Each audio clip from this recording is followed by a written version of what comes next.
pessoas pretendendo se candidatar especificamente ao doutorado, questionando a respeito dos itens que serão exigidos na prova oral.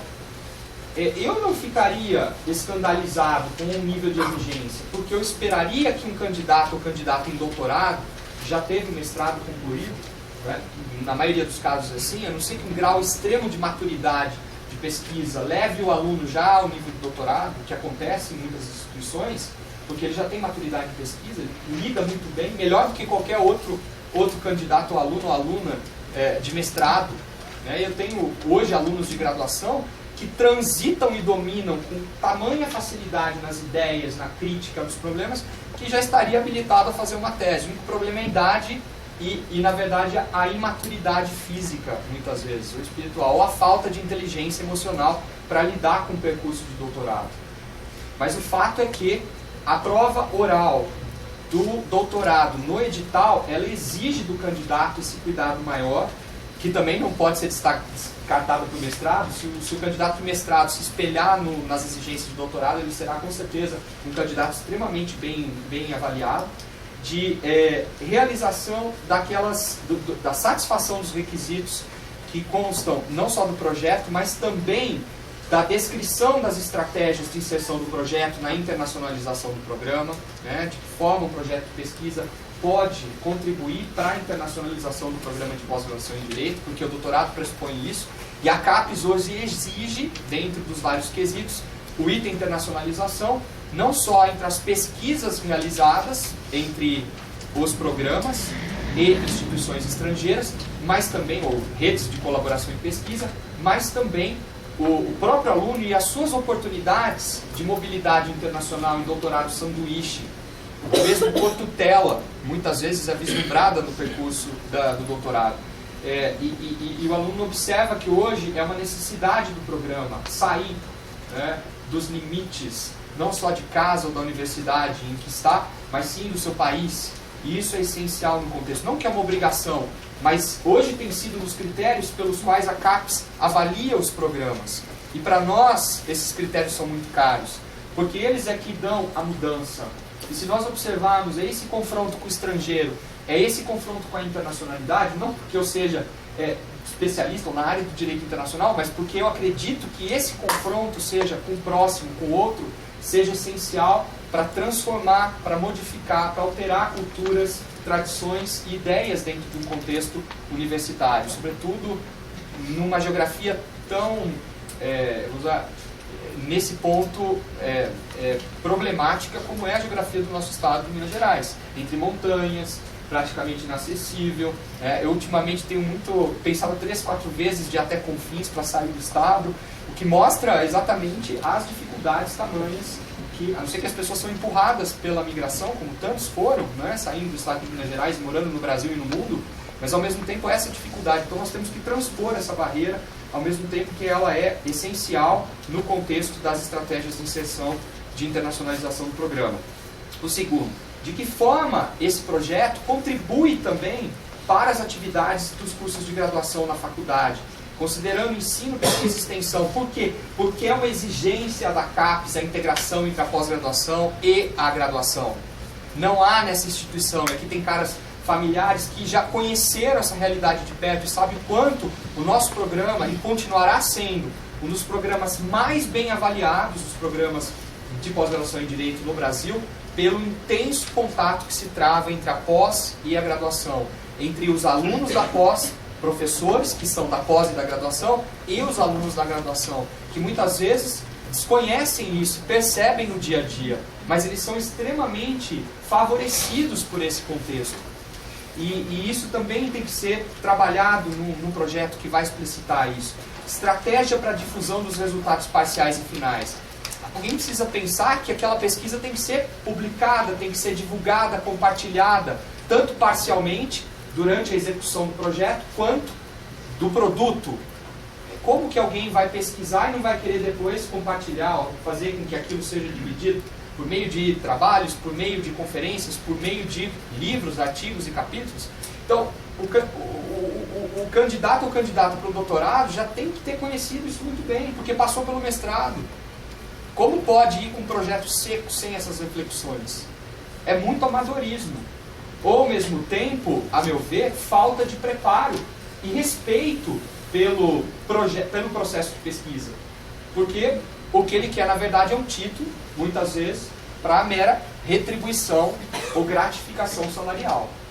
E é isso que é o problema no direito. Tanto que há tantas vendas de títulos fora do Brasil, para membros de alguns cargos aí especificamente, que vão para universidades de péssima, de baixa qualidade, quase de fundo de garagem, para conseguir um título e depois revalidá-lo no Brasil e obter essas vantagens pecuniárias que a carreira de sua origem acabam oferecendo no contexto salarial. Então, desculpem, né? Eu acho que isso, além de tudo, pode até ser um interesse legítimo em termos financeiros, mas é imoral do ponto de vista dos recursos que nós estamos mobilizando na universidade pública, federal, com todas essas dificuldades que nós temos, apenas para esse tipo de favoritismo.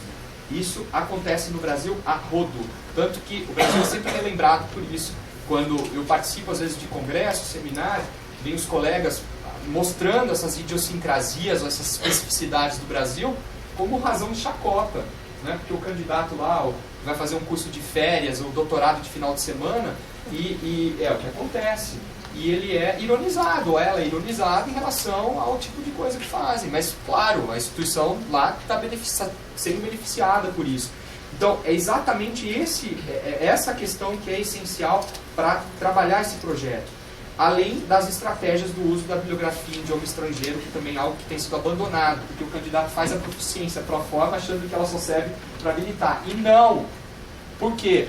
Porque nós percebemos uma excelente discussão travada na coordenação da área de direito da CAPES com coordenadores do programa de pós-graduação, que no Brasil, hoje, no mestrado e doutorado, em algumas instituições, existe uma preguiça constante dos alunos, doutorandos ou mestrandos, que se valem das bases de dados mais criticáveis do ponto de vista acadêmico ou científico, ou seja, aquelas que vocês têm que desconfiar, porque ali deve ter alguma coisa, e ao mesmo tempo a reprodutibilidade, ou seja, a mera replicação daquele conhecimento ou das ideias, sem a sistematização, a preocupação da pesquisa, sem exatamente a contribuição que ela pode dar para isso. E tem sido uma constante no direito o uso de sites e publicações. Não que, às vezes, aquele autor é muito bom, mas aquele autor muito bom também tem que estar publicado em revistas, em bons capítulos de livro, em monografias e assim por diante. Então, desconfiem um pouco desses meios muito fáceis que o direito cria, né? E há vários sites que têm essa facilidade de distribuir o material, mas sem, muitas vezes, aquela qualidade ou consistência de pesquisa que ele oferece. Então, tem que tomar muito cuidado com o preparo nessa bibliografia. E a bibliografia estrangeira está aí. Há periódicos CAPES para candidatos de fora do estado de Minas Gerais. Qualquer universidade federal mais próxima terá nas suas bibliotecas a base de dados da CAPES, de periódicos. É possível acessá-la e ter contato com as revistas estrangeiras e brasileiras, a base Cielo, que é muito importante, o SSRN, Google, que são repertórios de pesquisa tão importantes no contexto da elaboração de um projeto. Muitas vezes o candidato não se prepara, ele não sabe fazer projeto, ele tem que aprender na marra. Mas é melhor aprender na marra. Porque se ele delegar para terceiros, ele vai ter sérios problemas numa defesa. Bom, primeiro que ele também não vai conseguir muitas vezes passar numa prova escrita, porque ele não se preparou pela prova, não tem condições. Então não adianta perder tempo terceirizando se não se preparar para a prova escrita e se não tiver familiaridade com o seu objeto de pesquisa, com aquilo que pretende pesquisar e aquilo que vai contribuir especificamente para o programa. Então esse ponto é essencial quanto às questões que eu acho que são muito importantes. Eu acho que da minha principal preocupação como coordenador é que eu não sou membro da comissão do processo seletivo, mas como coordenador do programa, que eu espero um programa melhor, que eu espero melhores alunos e alunas, é justamente aquele cuidado em relação ao que o candidato ou candidata vão oferecer para o programa. Porque para mim, tecnicamente, né, como coordenador, pouco interessaria se o candidato cumpriu as fases do edital ou não. Porque isso ele vai ter que fazer se ele quiser lograr êxito, pelo menos, no contexto.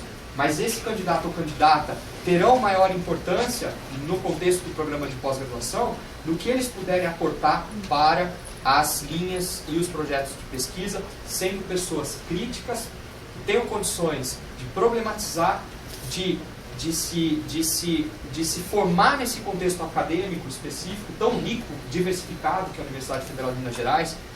E eu mesmo posso falar por mim, que vim de fora, que sou praticamente intruso no ambiente universitário da Universidade Federal de Minas Gerais, estou aqui desde 2012, mas que me mostrou exatamente essa riqueza, essa diversidade de ideias, e com colegas e grandes amigos que hoje eu tenho, com quem eu dialogo diariamente. E ainda bem que eu posso dialogar com eles. E segundo, com relação às datas. Eu acho que as datas são datas sequenciadas, e vocês observaram que o edital sofreu uma modificação com relação à prova escrita, que nos escapou do controle, porque dependeu da agenda da reitoria, desculpe, do Centro de Letras, do SENEX, da realização da prova instrumental de línguas. E isso é muito importante no contexto da habilitação dos alunos, dos candidatos e candidatas com relação à prova instrumental. E as datas são muito importantes, porque há todo um sequenciamento das fases do processo seletivo. Há fases que são recursos que escapam do controle, do processamento do programa ou da comissão do processo seletivo, porque são recursos, por exemplo, para o próprio SENEX em relação à reprovação ou não do aluno no exame de idiomas. Então isso é justamente a única parte terceirizada que nós temos, que é a proficiência. Eu acho particularmente muito bom, porque vários programas de direito faziam isso internamente. A USP era assim há muito tempo, aqui também, mas deixaram de ser. Isso é muito bom, porque faz com que os candidatos tenham uma análise externa a respeito da proficiência, e depois não podem dizer que não vão fazer disciplina, tem carga de leitura em inglês e outras línguas, porque eles fizeram proficiência. Então tem que ler muito. E segundo, a prova oral, que tem um calendário mais alagado, porque nós temos uma dificuldade de composição das bancas examinadoras. E as bancas examinadoras, sempre com 3 membros e um suplente, são bancas estruturadas com base na distribuição das linhas, projetos e áreas de estudo, designados especificamente no edital, o que significa que as bancas examinadoras, quando serão divulgadas em 48 horas de antecedência, são bancas examinadoras divulgadas 48 horas do início do processo seletivo. E o início se dá, a fase de início do processo seletivo não é o fechamento das inscrições ou a abertura das inscrições, é a primeira fase, a prova escrita. Então é a prova do dia 16 de agosto de 2018. É aí que exatamente o processo seletivo se inicia, propriamente dito. 16 de agosto de 2016, uma terça-feira. 48 horas antes, a comissão e a coordenação publicam a lista dos membros das bancas examinadoras, que também são professores atuantes no projeto. Isso é muito importante, porque os alunos concorrem não para os professores, os alunos concorrem para as vagas, para as áreas. Então, tecnicamente, o candidato ou candidata devem compreender que eles estão concorrendo para aquelas vagas de mestrado e doutorado do edital, dentro das respectivas áreas. Então, não adianta ficar especulando se o professor tal, o professor Y, a professora Y tal, tem vaga ou não. Por quê? Porque as vagas dependem do quê? Da capacidade de orientação do professor. E todos nós aqui temos uma capacidade muito limitada. E essa capacidade ela vai se renovando ao longo do ciclo das orientações, das conclusões. Há aluno que tem que prorrogar porque, aluna, licença maternidade, ou casos envolvendo doenças graves. Isso atrasa o processo de liberação de uma vaga para o professor. Né? E eu também acho que, acima de tudo, eu particularmente não lido como outras agências e instituições lidam. Né? O candidato, mestrando, doutorando, não é uma vaga. É, acima de tudo, um ser humano. Então passa por processos de crise, passa por processos de depressão, dificuldades em família, profissionais e tantas outras situações que a vida pessoal acaba, de alguma maneira, criando. Então, não tem como. Só que, ao mesmo tempo, o programa é pressionado pela avaliação da CAPES, que impõe os prazos regulamentares para a conclusão dos trabalhos. Então, o aluno tem que saber que ele entrou, ele tem que terminar quando o orientador tiver, o orientadora, determinado que ele possa terminar, concluir, apresentar aquele trabalho. E esse será o último ano do regulamento como está, porque para os próximos anos nós sofreremos uma nova reforma, espero, para melhorar esse regulamento do programa, o currículo, e isso facilitará exatamente muitos dos processos que nós, de alguma maneira, hoje encontramos. Então a banca examinadora será determinada exatamente com base nessa composição. Como vocês podem acompanhar, basta que vocês olhem os editais anteriores. Todo bom candidato vai ver como o processo foi feito anteriormente.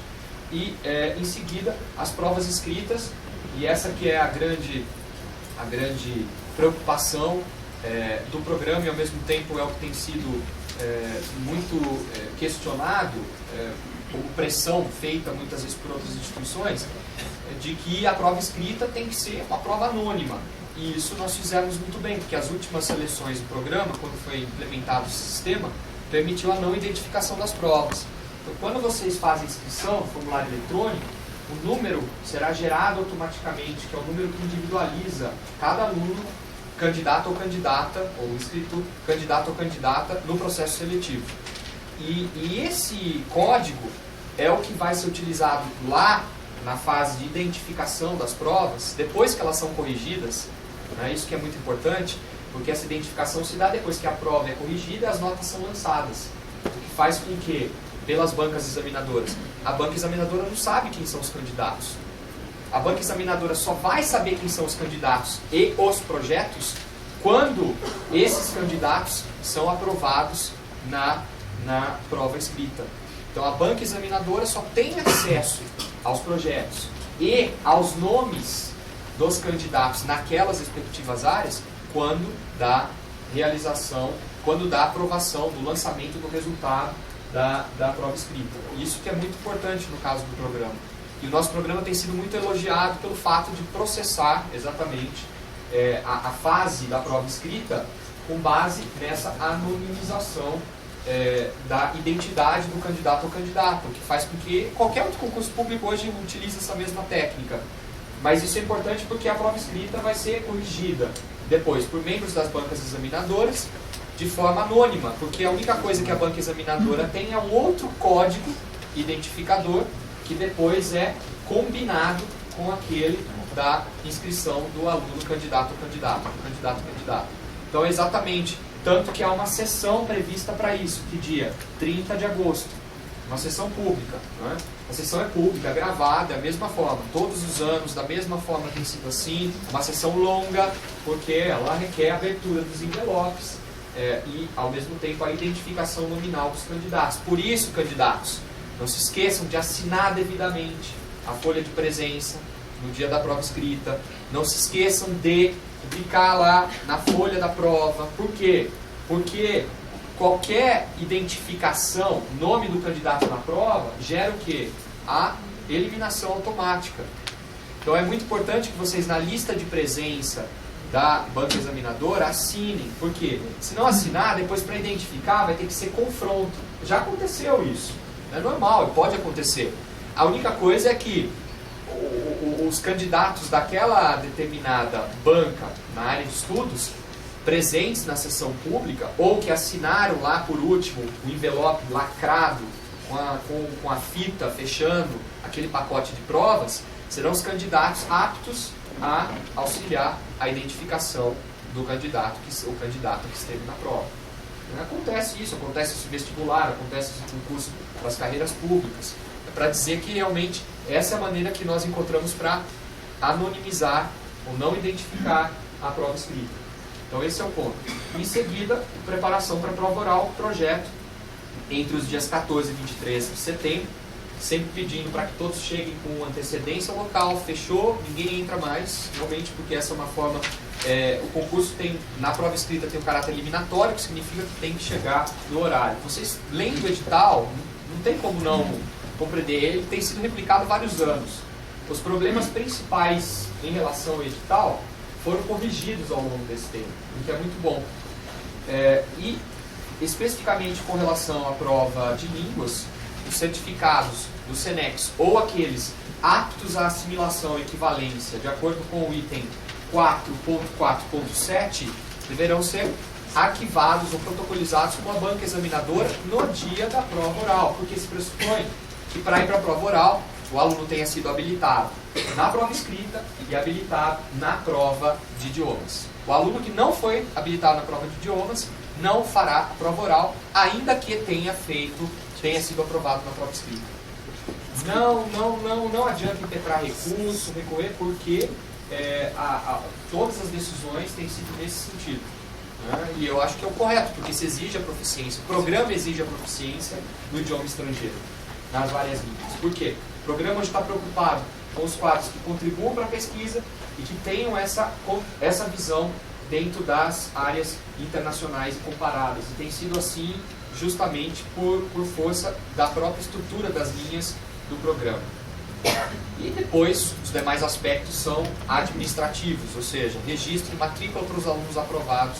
Lembrando que então, para os candidatos aprovados que se tornarão alunos. Lembrando que cada etapa aqui do nosso processo seletivo também tem prazos recursais, muito estritos, porque são prazos da administração pública federal e regidos por edital. Então, o que prevalece é o edital, subsidiariamente a legislação federal de regência. Por isso, percebam que os recursos são muito específicos. Deferimento contra o indeferimento da inscrição, porque o candidato não juntou os documentos, tem dúvida nas questões, então ele tem um prazo lá para ditar eventualmente a documentação ou esclarecer quais são as dúvidas apresentadas. Imaginem para você e vocês todos qual é a dificuldade de se operar o processo seletivo, que teve um crescimento exponencial nas inscrições. Em 2014 foram 327 ou algo, 2015 408, 2016 438, 37 e esse ano até o momento 280 já registrados no sistema com a pré-inscrição que é feita eletronicamente. O que significa que nós esperamos hoje ou a manutenção do mesmo número de inscritos ou a continuidade. Mais uma vez, se coloquem no lugar dos professores, se coloquem no lugar dos nossos técnicos administrativos, se coloquem no lugar da coordenação. Reger um processo seletivo, conduzir, processar, é algo absolutamente impraticável no contexto da universidade, como ela está, como ela é. Nós não somos uma empresa de concurso, mas o que nós fazemos é exatamente cumprir o edital de forma que os candidatos tenham oportunidade de participar das provas, eles tenham as condições de recorrer, se eles têm que recorrer, e os candidatos, com certeza, acima de tudo, passarão por esse processo, quer aprovados ou não, não é? E a palavra reprovação é um pouco pesada, porque, na verdade, o que a gente faz aqui em geral é a inabilitação do candidato, do que reprovação. E não querendo minimizar a dor ou qualquer frustração, mas é porque o candidato ou candidata que passar pela aprovação ou pela não habilitação, pelo menos terá crescido muito nesse processo, porque terá a oportunidade de ter contato com preparação para as provas, para o projeto, a própria realização da prova escrita. Eu acho que esse é o grande mérito dentro desse contexto. Mas, do mais, eu só teria a acrescentar que para o programa é uma grande alegria de receber candidatos e candidatas, tanto do estado, da cidade de Belo Horizonte, do estado de Minas Gerais, como de fora do estado, e de outros países, inclusive da América Latina. Para o que nós agora estamos programando um edital para alunos estrangeiros, porque esse tratamento também tem que se dar de modo diferenciado nas respectivas diferenças. E pelo fato de a gente promover um processo seletivo e, de alguma maneira, se diferencie de outros processos seletivos de programas de pós-graduação. Não porque seja a Universidade Federal de Minas Gerais, porque é um programa conceituado, tem nota 6 da CAPES, porque é um programa que tem tradição acima de tudo. Né? A gente sempre tem a preocupação em relação a essas avaliações institucionais, se a nota pode subir ou não, mas acima de tudo, essa tradição vale mais do que qualquer artificialismo criado por outras instituições que de modo muito, eu vou utilizar a expressão, de modo muito não ético, acaba chegando a uma nota de avaliação, porque hoje critérios muitas vezes estão baseados em estatísticas de produção e menos em pesquisa de fato, porque o pesquisador criador vai dando lugar a um reprodutor fabricador, publicador, não um pesquisador criativo, aquele que pensa, né? Então muitas vezes ele está cerceado na sua criatividade. E eu estou falando assim da experiência própria, de hoje estar confrontado no sistema administrativo, né, em que eu tenho essas atribuições ainda muito jovem, e ao mesmo tempo pressionado para pesquisar e para ensinar e para fazer outros projetos. Então isso é muito complexo no ambiente universitário. E vocês, como tantos que já passaram por isso, vão perceber que esse ritmo se mantém. Então, mesmo aqueles que se mantêm em uma postura absolutamente egoísta e não altruísta, porque passam por aqui por 2, 3 anos só para ter o título, não conhecem o nome dos professores, não conhecem os colegas, fazem disciplina ali com o maior desdém, né, meramente protocolarmente,